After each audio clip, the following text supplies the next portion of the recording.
Okay, let's get caught up on the 06. So, battery box, fuse panel, wiring. I used a Chevy battery with side posts out of like a Duramax. So I can try and get this wiring clean. If you know anything about OEM 3rd gen Dodge battery cables, they're a pain in the ass because they're not very serviceable. So basically, all brand new cables, new ground wire going to the body, new power wire from the fuse panel to the battery, battery starter, ground to the block. The block's all grounded to the frame and to the battery directly. I checked continuity on all those before I even put the cab on this.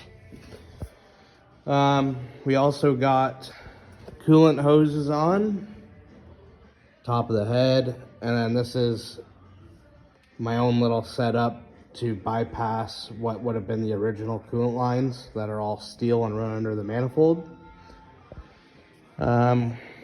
We got the regulator mounted and plumbed in for the wastegate. I used just DOT brass airline to plumb that because it's simple and it can be purchased anywhere if it ever fails instead of AN line. Yeah, got the battery or the wire from the alternator to the battery not hooked up yet. I'm gonna wait till I got all the rads in so I can run it nice across the top of the rad. I was gonna mount it under the block and then back up and over, but it just seems like too much of a headache to try and mount it underneath. OEM, it runs across the top of the rad cradle from that battery, which isn't there anymore, obviously. But ABS module, brake lines are all made up.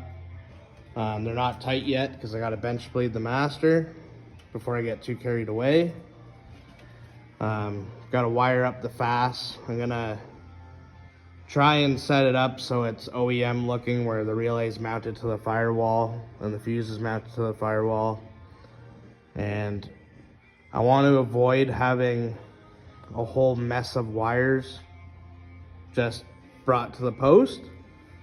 So I might have an auxiliary panel mounted. Haven't decided yet because we still have yet to put gauges